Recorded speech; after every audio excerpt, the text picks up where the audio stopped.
طب انت بتلعب فين في مصر يا صاحبي؟ يا اسطى الناس عماله تسال اسئله ولا كانك انا مش ابراهيم فايق يا جدعان. عرف الناس عنك اكتر، قربهم منك. والله بتلعب يا فين اسطى في انا مصر؟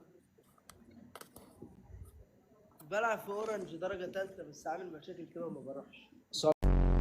معاك وكيل يا خالد؟ للاسف لا.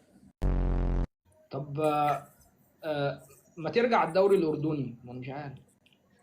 انت كام سنه طيب يا اخويا؟ كام سنه؟ انا اروح السودان يا اسطى احارب معاهم.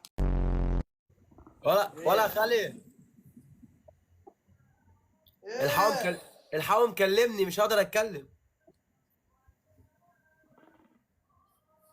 على ايه؟ عليك انت. مين هو يعني؟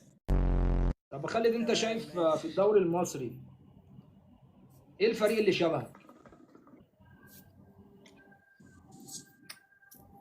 يعني ايه الفريق اللي شبهه يعني ايه الفريق انت دلوقتي صورته معاك حلوه يعني ولا ايه؟ معاك عقد مفتوح ان انت تختار تلعب في فريق غير الاهلي والزمالك مثلا.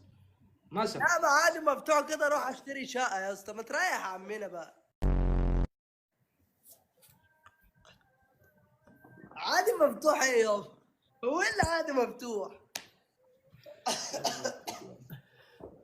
يا ابني مشكلة انت مش والله. فاهم ليه يا ابني؟ يعني انا خسران وجدان لوحدي. انا كنت فاتح ايه الناس تهون عليا وهون على الناس، مش ايه، فمشي الدنيا.